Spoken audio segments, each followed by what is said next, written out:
बिस्मिल्लाहिर्रहमानिर्रहीम। अस्सलाम वालेकुम students, myself Qasim Ali, आपका फिज़िक्स टीचर।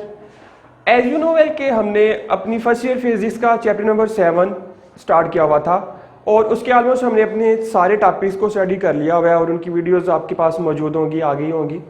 तो बच्चों, आज हमने इस वीडियो के लिए जो टॉपिक चूज़ किया हुआ है मैंने, वो है हमारे पास एग्जाम्पल, और एग्जाम्पल का नंबर है 7.1। यानी इस वीडियो में हम इस चैप्टर की एग्जाम्पल्स को देखेंगे, ठीक है। और आगाज़ करता हूँ मैं अपनी इस वीडियो का एग्जाम्पल नंबर 7.1 से।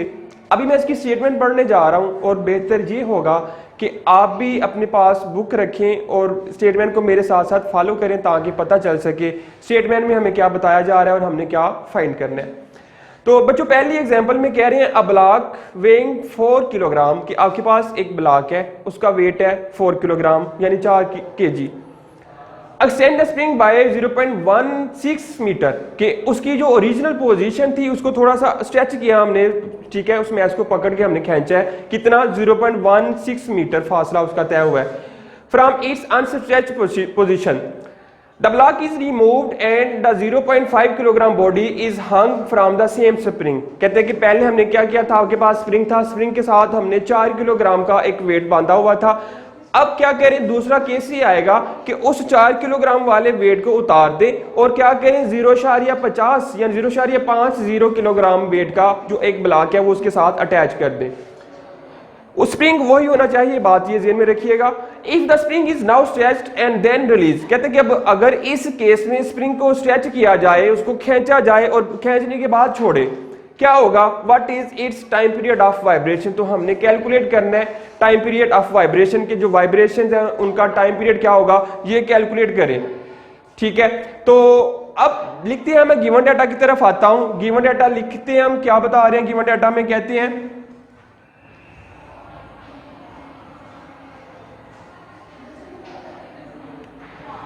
अब स्टेटमेंट को देख के हमें समझ आती है कि हमारे पास क्या किया हुआ है, दिया हुआ है। आपके पास दो मैसेज हैं, एक को आप M1 कह सकते हैं, एक को आप M2 कह सकते हैं। जो M1 मैस था आपके पास वो था 4 kilogram, mass is equal to M1, वो था 4 किलोग्राम, ठीक है। पूरा 4 किलोग्राम आपके पास आ रहा था, 4.0 kilogram. And second mess M2 वो आपके पास आ रहा था 0.50 किलोग्राम, ठीक होगी बात। ये स्टूडेंट्स हमारे पास दो मैसेज थे। अब थर्ड वन जो बॉडी ने डिस्टेंस कवर किया था, ठीक है, वो क्या था, ये लेंथ कह सकते हैं आप उसको, डिस्टेंस जो कवर हुआ था वो कह सकते हैं, या डिस्प्लेसमेंट कह सकते हैं। वो जो कवर हुआ था वो क्या था आपके पास, आप कह सकते हैं कि डिस्टेंस या displacement.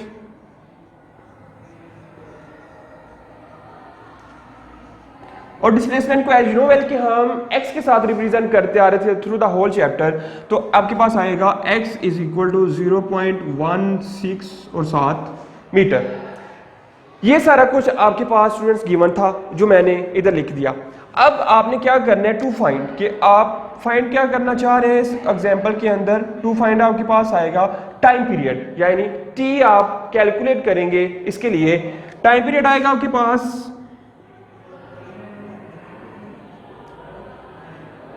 Is equal to T. तो ये आप क्या करेंगे, फाइंड करेंगे। तो ये हमारे पास स्टेटमेंट थी, गिवन डाटा था और टू फाइंड था। नेक्स्ट अगर हम मूव करें अपनी कैलकुलेशंस की तरफ, तो कैलकुलेशंस में क्या बता रहे हैं, कैसे हमने इसको हल करना है। तो स्टूडेंट्स, अब जैसा कि गिवन डाटा के बाद टू फाइंड जो हमें बता रहे हैं, उधर देखिए हमने क्या फाइंड करना है, टाइम पीरियड। तो टाइम पीरियड, अब मैस और स्प्रिंग की सिस्टम की बात हो रही है। मैस और स्प्रिंग सिस्टम जो हमने पढ़ा था उसके अंदर जो हमने टाइम पीरियड की बात की थी, टाइम पीरियड कैलकुलेट भी किया था, उसका फार्मूला हमने ड्राइव किया था। वो जो फार्मूला आपके पास आएगा वो क्या था, T is equal to 2 pi M over K square root, ठीक है। ये आपके पास फार्मूला बन जाता है टाइम पीरियड के लिए, ठीक है स्टूडेंट्स। अब देखें इधर जो आपने मैस रखना है वो M2 रखना है, क्योंकि उन्होंने कहा था कि जब मैस रिमूव कर दे, पहले वाला रिमूव करके दूसरे वाला अटैच करेंगे साथ, तो उस वक्त जो टाइम पीरियड आएगा वाइब्रेशंस के लिए आपने वो कैलकुलेट करना है, यानी दूसरे मैस के लिए। तो अब आप क्या किया हमने, M2 के लिए हम ये टाइम पीरियड फाइंड करेंगे। अब कहते हैं कि देखें 2 पाई एक कांस्टेंट टर्म है, हमें इसको कैलकुलेट करने की जरूरत नहीं है, यानी हमें इसकी वैल्यूज का पता है। अब m हमारे पास गिवन है एक स्टेटमेंट के अंदर ही, और थर्ड वन चीज आपके पास आ रही है कांस्टेंट k।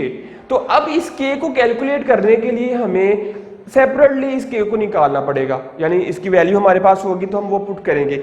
अब k हम स्टूडेंट्स निकाल सकते हैं with the help of Hooke's law. तो हुक्स लॉ ने हमें क्या बताया था, k is equal to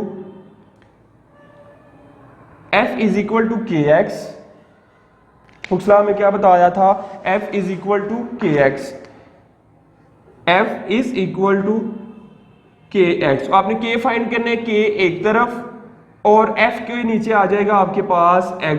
x इधर मल्टीप्लाई हो रहा था, दूसरी तरफ जाकर डिवाइड हो गया, यानी कि आपके पास जो फार्मूला बन रहा है वो क्या बन रहा है, f ओवर के एक्स। तो students we know that f बराबर होता है mg के। तो अब आप क्या कर सकते हैं, f इज इक्वल टू, यानी f की जगह आपके पास क्या टर्म यूज कर सकते हैं, m1 और g डिवाइडेड बाय x, यानी सिंस कि आपके पास जो f था f is equal to mg। चूंकि m1 मैंने इसलिए यहां पर लिखा है कि m2 तो हमने निकालना था टाइम पीरियड के लिए, और m1 जो पहले थे हमारे पास मौजूद था उसके लिए हम वैल्यू निकालेंगे, पुट करेंगे इस स्प्रिंग वाले फार्मूले में। तो अब स्टूडेंट्स हमारे पास जो फार्मूला बना है वो k के लिए m1g और साथ आ रहा है x। अब आप क्या करें, k is equal to m1 आपके पास है 4 मल्टीप्लाई बाय g की value you know well 9.8 divided by x आपके पास गिवन है 0.16। अब ये सारी वैल्यूज को पुट करने के बाद अगर आप इनको हल करें तो आपके पास स्टूडेंट्स आंसर आ रहा है k is equal to, sorry ये आपके पास अभी फोर्स का आंसर आ रहा था, सॉरी k का आंसर था, k का आंसर जो आ रहा है 245, k is equal to 245 newton per metre. ये आपके पास वैल्यू आ गई एक आपके पास k की। अब चूंकि हमने टाइम पीरियड निकालना था तो टाइम पीरियड में k की वैल्यू थी, एक m की वैल्यू थी, सिंपल आपने क्या करना है, ये वैल्यूज पुट करनी है। ये वाला फार्मूला अगर हम इसको लेकर अब चलें तो t is equal to 2 as it is, pi हम जानते हैं 3.14 के इक्वल होता है, आगे स्क्वायर रूट m2 की जगह आ जाएगा 0.50 डिवाइडेड बाय आगे k की जगह ये जो आंसर आया था 245। अब आप सब इन सब को अगर कैलकुलेट करें, यानी इसको इसके साथ मल्टीप्लाई किया तो आपके पास आंसर आया 3.28, और जब आप इन दोनों को 0.50 को डिवाइड करेंगे 0.45 के साथ तो आपके पास, और स्क्वायर रूट लेने के बाद आपके पास आंसर आएगा 0.045। तो स्टूडेंट्स ये आपके पास आंसर आ गया। अब आपने क्या करना है, इन दोनों को मल्टीप्लाई करें तो आंसर आएगा 0.028 साथ आ जाएगा सेकंड, यानी जो टाइम पीरियड आ रहा है वाइब्रेशंस के लिए वो आपके पास आ रहा है t is equal to 0.28 second, यानी एक वाइब्रेशन कंप्लीट करने के लिए जो एक मैस था जिसका वजन था 0.50, उसको कितना टाइम रिक्वायर होगा, 0.28 सेकेंड, यानी कि एक हाफ मिनट भी नहीं बनता। ठीक है, हाफ मिनट से भी थोड़े से 2 सेकंड कम आ रहे हैं कि इतनी देर में ये अपना एक चक्कर मुकम्मल कर लेगा। ठीक है स्टूडेंट्स, तो ये था हमारे पास numerical number, sorry example number 7.1। अब अगर हम 7.2 की तरफ चले, मैं इधर ही मेरे पास जगह अभी मौजूद है तो मैं कोशिश करूंगा कि दोनों एग्जाम्पल इधर ही मेरे पास नोट हो जाए। अब अगर हम देखें दूसरे एग्जाम्पल की तरफ, मुझे उम्मीद है कि इसकी आपको क्लियरली समझ आ गई होगी क्योंकि इजी था, सिंपल, आपने सिर्फ टर्निंग पॉइंट ये था कि आपने k की वैल्यू फाइंड करनी है और याद रखना है कि हमने m1 कब यूज करना है और m2 कब यूज करना है। अगर हम 7.2 की बात करें तो स्टूडेंट्स कहते हैं what should be the length, अब लेंथ फाइंड करनी है of a simple pendulum whose period is 1.0 second, time period दिया हुआ है, लेंथ आपने कैलकुलेट करनी है at a place where g की वैल्यू भी आपको पता गिवन होती है। What is the frequency of such pendulum, और फ्रीक्वेंसी फाइंड करनी है। नंबर 2 चीजें आपने कैलकुलेट करनी है स्टूडेंट्स, एक तो लेंथ फाइंड करेंगे पेंडुलम की, दूसरी आप फ्रीक्वेंसी मालूम करेंगे। फ्रीक्वेंसी निकालना तो कोई मुश्किल बात नहीं है, क्योंकि हमें टाइम पीरियड दिया हुआ है, हम टाइम पीरियड का रेसिप्रोकल ले लेंगे तो आपके पास आ जाएगा फ्रीक्वेंसी। तो स्टूडेंट्स गिवन इस चीज में क्या है हम देख लेते हैं। गिवन कहते हैं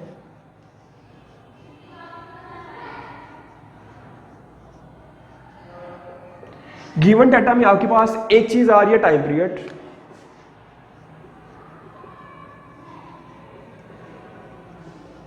जिसको हम रिप्रेजेंट करते हैं टी के साथ, वो आ रहा है 0.1 सेकेंड, ठीक है, 1.0 सेकेंड यानी 1 second, 1.0 second.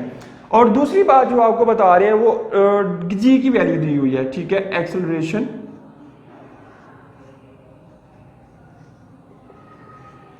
Due to gravity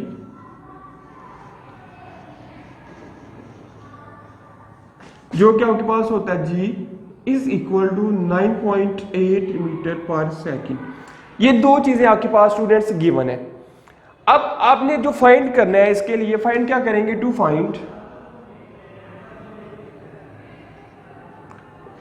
एक तो आप कैलकुलेट करेंगे frequency is equal to f, और दूसरी चीज आप फाइंड करेंगे लेंथ। ये दो चीजें आपने कैलकुलेट करनी है और उसके बाद हम करेंगे कैलकुलेशंस।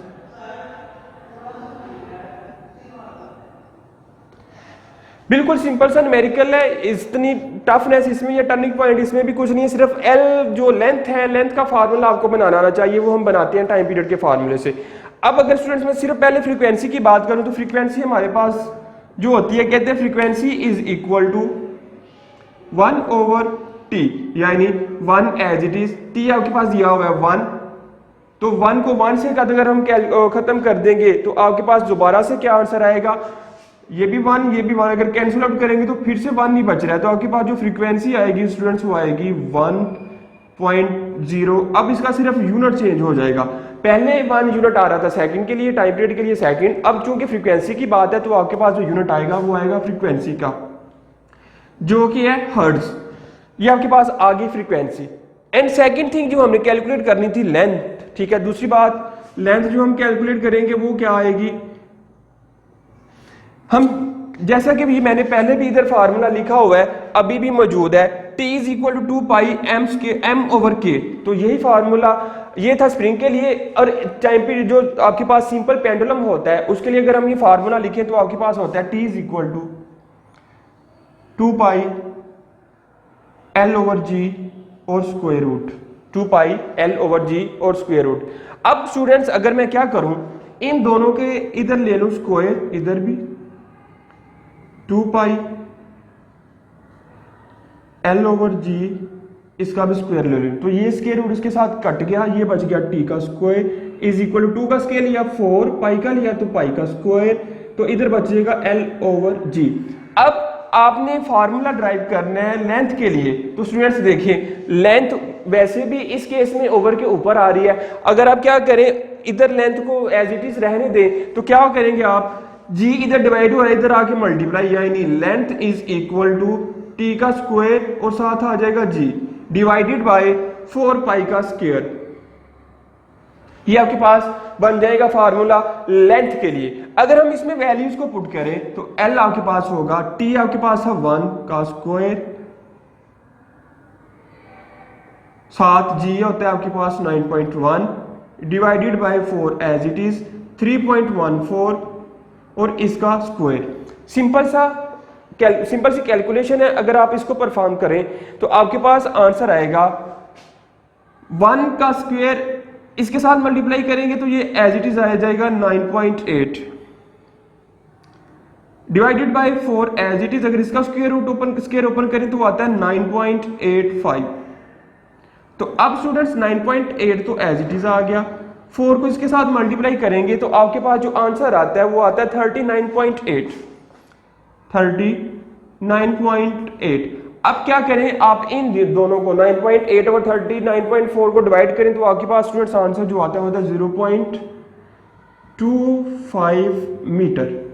ये आपके पास था लेंथ का आंसर। मीटर चूंकि लेंथ का यूनिट है तो हमने क्या किया, लेंथ के यूनिट में 0.25 मीटर, ये आपके पास इसकी लेंथ को हमने कैलकुलेट कर लिया। तो स्टूडेंट्स ये थे हमारे पास दोनों न्यूमेरिकल जो कि बहुत ही सिंपल थे, आसान थे। एग्जांपल थी पहली एग्जांपल नंबर 1 और ये एग्जांपल नंबर आपके पास 2 थी। एग्जांपल नंबर 2,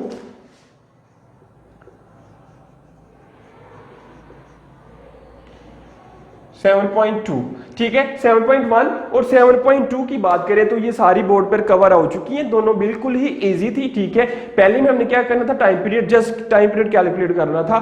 दूसरी में हमने दो चीजें, एक तो फ्रीक्वेंसी और दूसरी लेंथ, ये दोनों चीजें हमने कैलकुलेट करनी थी। अब अगर हम बात करें स्टूडेंट्स अपनी थर्ड वाली एग्जाम्पल की, तो वो भी इसी के साथ हम कैलकुलेट कर लेते हैं।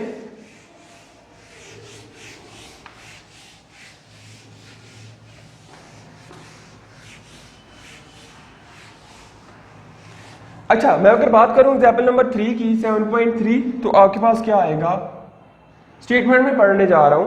कहते हैं a spring whose spring constant is 80.0 newton per metre. एक स्प्रिंग है, उसका स्प्रिंग कांस्टेंट दिया हुआ है। Vertically supports a mass of 1 kilogram, उसके साथ एक वर्टिकली उसके साथ एक मैस अटैच है जो कि 1 kilogram. In the rest position find the distance by which the mass must be pull down, कि वो डिस्टेंस मालूम करें जिसके जरिए मैस जो है वो नीचे पुल हो सकता है। So what on being release, जब आप उसको रिलीज करते हैं, it may pass the mean position with the velocity of 1.0, यानी कि वो जो मीन पोजीशन से पास आउट करता है तो उसकी जो वेलोसिटी है वो कितनी है, 1.0 मीटर पर सेकंड। यानी आपके पास सपोज इस तरह से इसकी डायग्राम बनाऊं, तो कहते हैं आपके पास एक स्प्रिंग था, इसके साथ एक मैस अटैच है, उसका वेट बता रहे हैं 1 किलोग्राम। कहते हैं कि जब आप इसको कितना नीचे खींचेंगे तो यानी वजन के साथ कितना नीचे आ सकता है, ये आपने वो बताया हुआ है डिस्टेंस, वो बल्कि आपने कैलकुलेट करना है वो डिस्टेंस कि यहां से यहां तक नीचे कितना आएगा 1 किलो वजन के साथ, वो आप कैलकुलेट करेंगे। फिर कहते हैं जब वो कैलकुलेट नीचे आएगा तो फिर इसमें ऑसिलेशन स्टार्ट होगी। तो ऑसिलेशन में जब इस मीन पोजीशन, ये जो इसकी मीन पोजीशन है, दोबारा इधर से पास करता है तो उसकी जो वेलोसिटी आती है स्टूडेंट्स, वो वेलोसिटी आती है 1.0 मीटर पर सेकंड। तो अब ये केस है इस तरह का, तो आपने क्या करना है, इसको कैलकुलेट करना है। सबसे पहले गिवन डाटा क्या मेरे पास, गिवन डाटा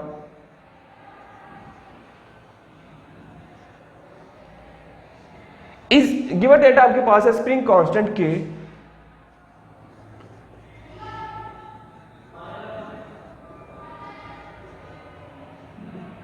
जो कि आपके पास था के is equal to 80 Newton per metre, 80 Newton per metre, ठीक है, 80।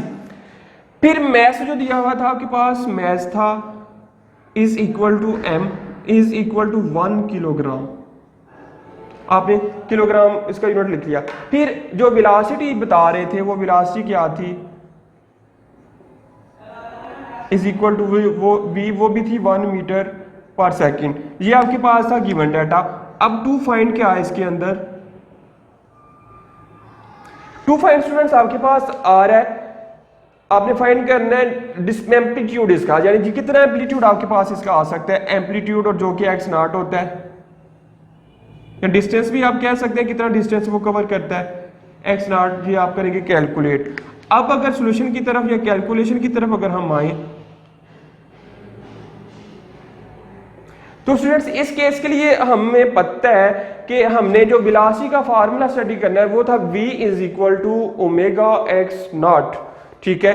v is equal to velocity का जो फार्मूला आएगा आपके पास, v is equal to x naught omega, और ओमेगा हमने निकाला हुआ है पहले से, वो हम बेहतर जानते हैं। ओमेगा किसके बराबर आता है, square root of k over m।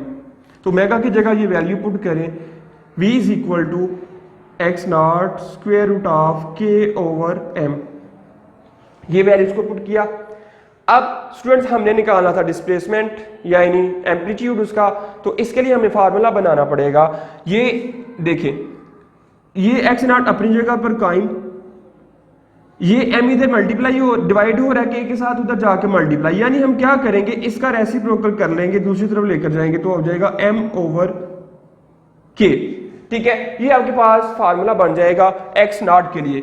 अब सिंपल स्टूडेंट्स आप क्या करें, वैल्यूज को पुट करें, b दी हुई थी 1, m दिया हुआ था 1, k दिया हुआ था 80, यानी ये आपके पास वैल्यूज पुट कर दिया आपने। तो अब क्या करें, इसकी कैलकुलेशन करें।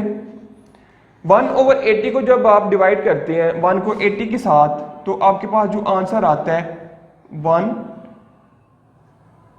स्क्वायर रूट ऑफ 1 को 80 से डिवाइड करें, आंसर आता है 0.0125, 0.012 और 5। ये आपके पास आंसर आ रहा है जब जस्ट आपने 1 को 80 के साथ डिवाइड किया है। अब अगर आप इसका स्क्वायर रूट भी ले लें तो स्टूडेंट्स वो आएगा आपके पास 1 इंटू 0.11। जब आप स्क्वायर रूट लेते हैं 0.0125 का तो आपके पास आंसर आता है 0.11। तो अब अगर आप 0.11 को जस्ट 1 के साथ मल्टीप्लाई करेंगे तो आंसर जस्ट यही आ जाएगा 0.11। चूंकि x लेंथ है, डिस्टेंस है, तो इसका यूनिट होगा मीटर। तो आपके पास स्टूडेंट्स ये आ गया आंसर एग्जांपल नंबर 3 का, जो कि बिल्कुल सिंपल थी ये भी। आई होप कि आपको इन तीनों एग्जांपल्स की समझ आ गई होगी। क्या किया हमने इसके अंदर, गिवन था हमें स्प्रिंग कांस्टेंट, मास और वेलोसिटी। अब वेलोसिटी का फार्मूला हमें पता है, वो था v is equal to x naught omega. यानी अगर हम v की ये फार्मूले में ओमेगा की वैल्यू पुट करें जो कि थी k ओवर m, तो हमने पुट कर दी। चूंकि हम फाइंड करना चाह रहे थे x नॉट इधर रह गया और इसको हमने दूसरी तरफ लेकर जाना है, तो ये उसका रेसिप्रोकल हो जाएगा, उलट हो जाएगा उसका। तो x नॉट का जो फार्मूला बनेगा v into m over k। तो v की वैल्यू थी 1, m की वैल्यू थी 1, k की वैल्यू थी 80। अब 1 ओवर 80 अगर हम फाइंड करें, 1 को 80 से डिवाइड करें, आंसर आता है 0.0125। अब अगर इसका स्क्वायर रूट भी ले लें, आंसर आ जाएगा 0.11। अब 1 को इसके साथ मल्टीप्लाई किया तो आंसर आ गया 0.1 और 1। तो स्टूडेंट्स ये था हमारे पास 3 ही एग्जांपल थी चैप्टर की, जो कि इस वीडियो में इनका इख्तिताम होता है, एंड होता है। नेक्स्ट हम अपनी वीडियो में मिलेंगे न्यूमेरिकल्स के साथ। आई होप कि आपको इन तीनों की समझ आ गई होगी। तब तक के लिए अपना बहुत सारा ख्याल और मुझे दुआओं में याद रखिएगा। अल्लाह हाफिज। वीडियो पसंद आई तो लाइक करें, अपनी राय कमेंट करें। ऐसे ही मजीद वीडियोस के लिए हमारा चैनल सब्सक्राइब करें और बेल का आइकन दबाएं ताकि आपको हर वीडियो का नोटिफिकेशन मिलता रहे।